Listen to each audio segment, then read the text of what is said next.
안녕하십니까, 박사호입니다. 우크라이나 동부 요충지에서 교전은 계속되고 있지만 전반적으로 우크라이나군이 열세에 몰렸다고 전 세계 매체들이 보도하고 있습니다. 제렌스키 측의 루간스크 주지사 가이다이 지사조차도 세베로도네츠크의 우크라이나 지배 지역이 공업단지에 한정됐을 뿐 러시아군이 거의 장악했다고 밝혔습니다. 러시아 측은 현지 시간으로 10일까지 루간스크를 완전 장악한다는 계획입니다. 러시아의 적대적인 미국, 영국, 심지어 일본 매체들도 더 이상 우크라이나군이 잘 싸우고 있다고 보도하지 않습니다. 우크라이나군의 패색이 너무나도 짙어 뻔히 드러날 거짓말은 하지 못하고 있습니다. 세르게이 쇼이구 러시아 국방부장도 루간스크의 97%를 이미 접수했다고 밝혔습니다. 이런 가운데 유엔 난민 고등판무관실은 해외로 나간 우크라이나 피난민이 700만 명을 넘어섰다고 공식 발표했습니다. 러시아는 흑해 연안의 지배권도 굳히고 있습니다. 러시아 본토 로스토프 나 도누에서 출발해 마리오폴, 베르디안스크를 거쳐 크림반도와 헤르손을 연결하는 흑해 연안의 육상 교통로를 열고 차량 행렬도 시범 운영했습니다. 그리고 도네츠크에서 멜리토폴, 크림반도로 이어지는 철도 노선에다 로스토프 나 도누에서 출발하는 철도를 연결시키기로 했습니다. 남부 회랑을 확고히 러시아 영토로 편입하는 동시에 병력과 무기를 실어 보내는 교통로를 구축하고 있습니다. 물론 러시아는 본토와 크림반도 사이 바다에 있는 케르치 대교도 가지고 있습니다. 그러나 우크라이나가 미사일 공격으로 다리를 파괴할 가능성이 있기 때문에 거리가 짧고 안정적인 육상 교통로가 필수적입니다. 2018년 완공된 케르치대교 개통식은 상당히 인상적이었습니다. 블라디미르 푸틴 대통령이 참석해 직접 까마즈 대형 트럭을 몰고 차량 행렬의 선두에 서서 달렸습니다. 유럽 최장의 바다를 건너는 다리 완공은 기적이라면서 푸틴 대통령은 감격스러워했습니다. 러시아 영토가 된 크림반도에 물류 공급을 원활히 하겠다는 포부였는데 당시 서방 세계는 푸틴이 해상 교량으로 세계에 도전한다고 악담을 퍼부어댔습니다. 러시아 정부는 또 연방산업무역부의 국장인 비탈리 호첸코를 도네츠크 인민공화국 총리로 지명했습니다.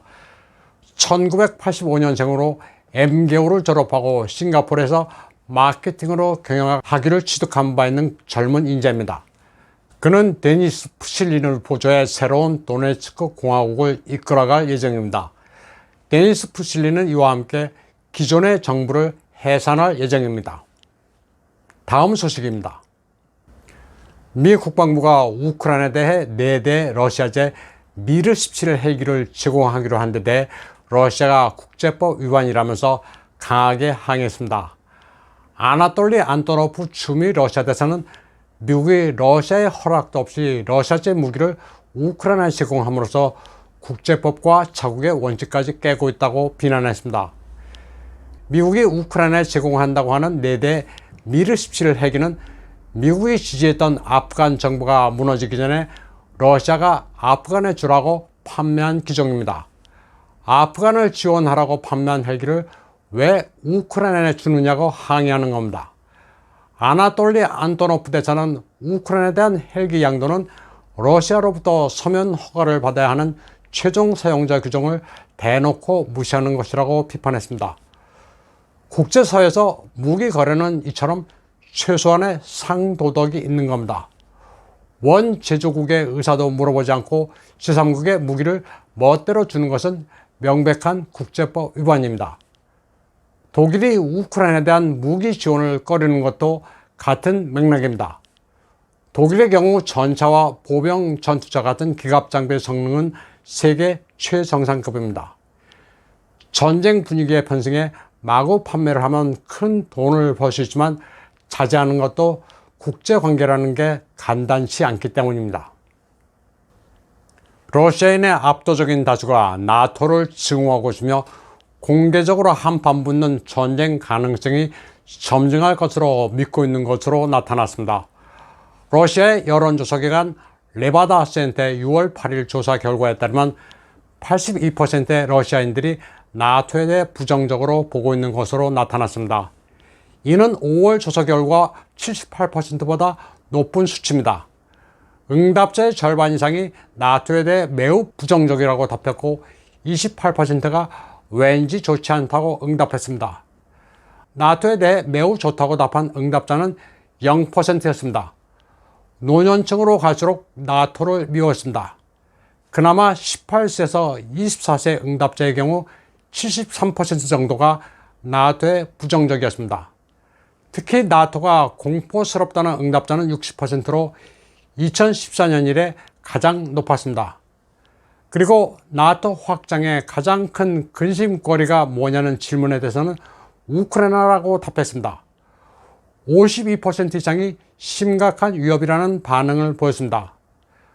우크라이나 사태가 나토와의 전면 대결로 번질 것으로 보느냐는 질문에 대해서는 48%가 그럴 수 있다고 했고 42%는 가능성이 낮다고 응답했습니다. 2016년에 64%가 나토와의 전면전 가능성을 믿지 않았던 것과 비교하면 대조적입니다.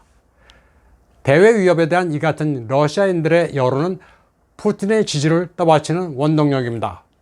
러시아인들은 대외적 위기가 닥치면 단결하는 특징이 있습니다. 비록 불만이 있을지언정 나라와 지도자를 비난하거나 하지는 않습니다. 역사적으로 보면 나폴레옹의 러시아 침공 때도 전쟁 초기에는 프랑스 자유주의 사상에 현혹돼 짜레 등을 돌리기도 했지만 결국은 마음을 고쳐먹고 침략하는 프랑스군을 격퇴했습니다. 한편 아나톨리 안토노프 주미 러시아 대사는 조국을 배반하고 미국에 망명할 것을 제의하는 서한을 받았다고 폭로했습니다. 그는 러시아 채널 1에 출연해 러시아를 버리고 블라디미르 푸틴 대통령을 비난할 것을 종용하는 서한을 미국 측으로부터 받았다고 말했습니다. 또 이 서한은 만약 망명 의사가 있으면 미 국무부 부장관 웬디 셔먼과 접촉할 것을 권유했다고 안토노프 대사는 밝혔습니다. 안토노프 대사는 이런 메시지를 받고서는 미 국무부에 서한을 보내 도대체 저희가 뭐냐고 반문했습니다. 그는 또 대사관 주변에서는 미 FBI의 연락처가 적힌 유인물을 배포하고 있었으며 대사관 직원들을 미 정보 당국의 인터넷 채팅방으로 유인하려 했다고도 폭로했습니다. 아나톨리 대사는 미국 매체들이 러시아 정보요원과 외교관들에게 조국을 배반할 것을 종용하는 기사를 쓰고 있다고 비판했습니다. 아나톨리 안토노프 대사는 오래전부터 미국의 집요한 공작에 대사관이 시달려 왔다고 밝혔습니다. 휴스턴과 뉴욕의 영사관 은행 계좌를 뱅크 오브 아메리카가 차단해 업무를 마비시키려 했다고 말했습니다. 대사관 직원들은 전화와 서신으로 수없이 협박을 받았고 대사관 출국까지 차단당한 적도 있었다고 고충을 털어놨습니다. 야간에는 대형 프로젝터로 우크라이나 국기를 대사관 건물에 비치는 일도 있었습니다. 외교 공간에 대해 갖은 수모를 안겨줬습니다. 심지어는 대사관 문 앞에 젤렌스키 대통령로라는 표시까지 적었습니다. 러시아는 미국과 유럽 전체를 상대로 싸우고 있지만 전혀 기죽지 않고 당당하게 맞서고 있습니다. 오늘 방송은 여기까지 하겠습니다. 시청해주신 여러분 감사합니다.